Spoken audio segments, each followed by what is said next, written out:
magnetic field due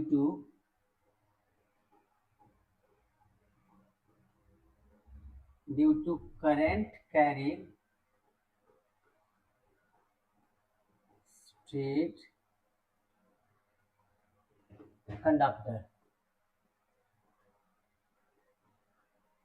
ठीक है भाई, ये क्या था, magnetic field due to current carrying straight conductor. ये हमें यहाँ पे प्रूव करना था, मतलब हमें यहाँ पे चेक करना है कि किसी भी करंट कैरिंग कंडक्टर की वजह से मैग्नेटिक फील्ड प्रोड्यूस होती है तो कितनी होती है, और कितनी होती है तो हम बाद में पढ़ेंगे। अब हम पढ़ने वाले हैं क्या कि करंट कैरिंग कंडक्टर की वजह से मैग्नेटिक फील्ड प्रोड्यूस होती है तो किस डायरेक्शन में होती है और कैसे होती है। आइए तो सबसे पहले क्या लेते हैं भाई, सबसे पहले स्टेटमेंट बनता है क्या कि यस, देखो when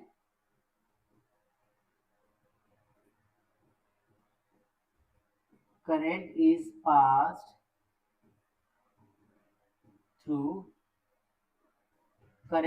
passed through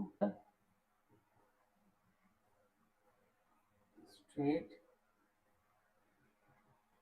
conductor,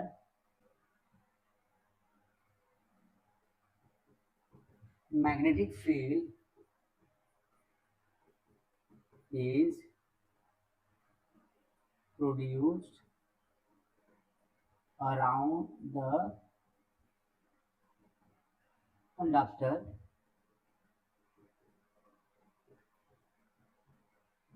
in the form of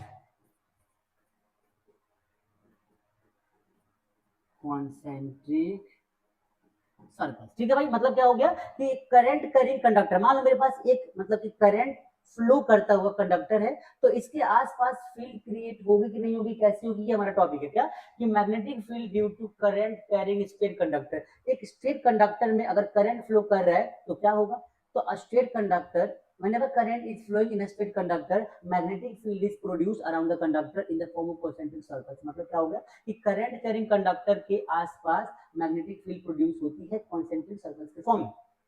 अब स्टेटमेंट तो लिख दिया मैंने, अब समझो इसको ध्यान से समझते हैं। तो सपोज करो कि हमारे पास एक कंडक्टर है, करंट कैरिंग कंडक्टर है, इसमें करंट आई फ्लो कर रहा है।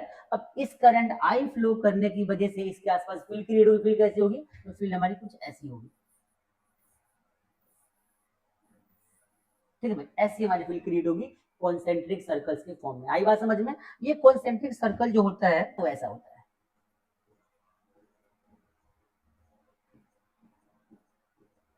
ठीक है भाई, और ये करंट कैरिंग कंडक्टर के आसपास प्रोड्यूस होने मैग्नेटिक फील्ड होती है। ठीक है भाई, तो मतलब जब भी कभी एक कंडक्टर में करंट फ्लो कर रहा होगा तो इसके आसपास ऐसे गोल गोल सी फील्ड क्रिएट होगी और इसको बोलते हैं कॉन्सेंट्रिक मैग्नेटिक फील्ड। क्या बोलते हैं भाई इसको, इसको हम नाम देंगे कॉन्सेंट्रिक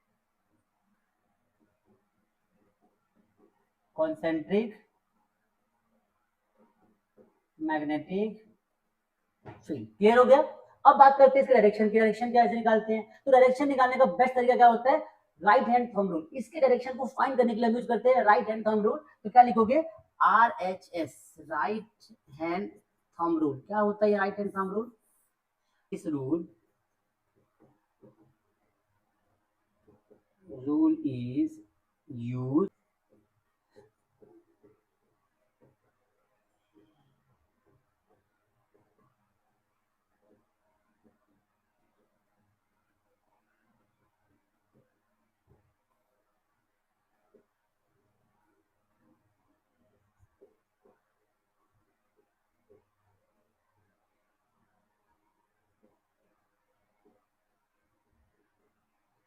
ठीक है भाई, तो इस रूल का इस्तेमाल किया जाता है क्या फाइंड करने के लिए, to find the magnetic field around the straight conductor. ठीक है भाई, कंडक्टर हमारा है, इसमें करंट पास, किसी भी स्ट्रेट कंडक्टर में करंट पास करता है तो उसके आसपास प्रोड्यूस मैग्नेटिक फील्ड को फाइंड करने के लिए हम यूज करते हैं फ्लेमिंग्स राइट हैंड रूल। और राइट हैंड रूल क्या कहता है, तो राइट हैंड मतलब फ्लेमिंग्स राइट हैंड रूल छोड़ दो, आप राइट हैंड थंब रूल कह दो। राइट हैंड थंब रूल क्या कहता है कि करंट जिस डायरेक्शन में फ्लो कर रहा है उस डायरेक्शन में आप थंब को पकड़ लो।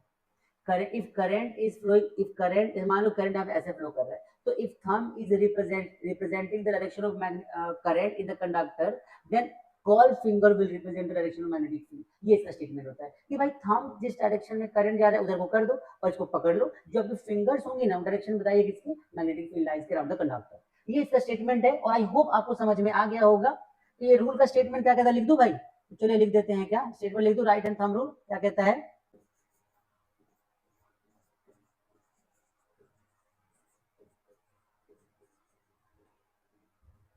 according to this rule, if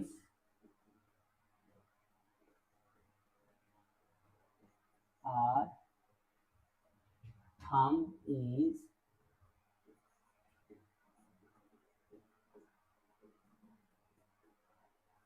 representing the, भाई, if a thumb is representing the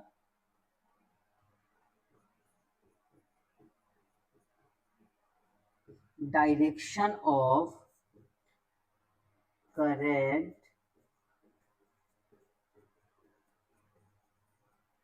in the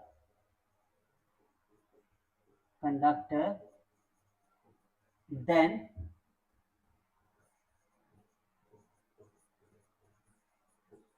call fingers will represent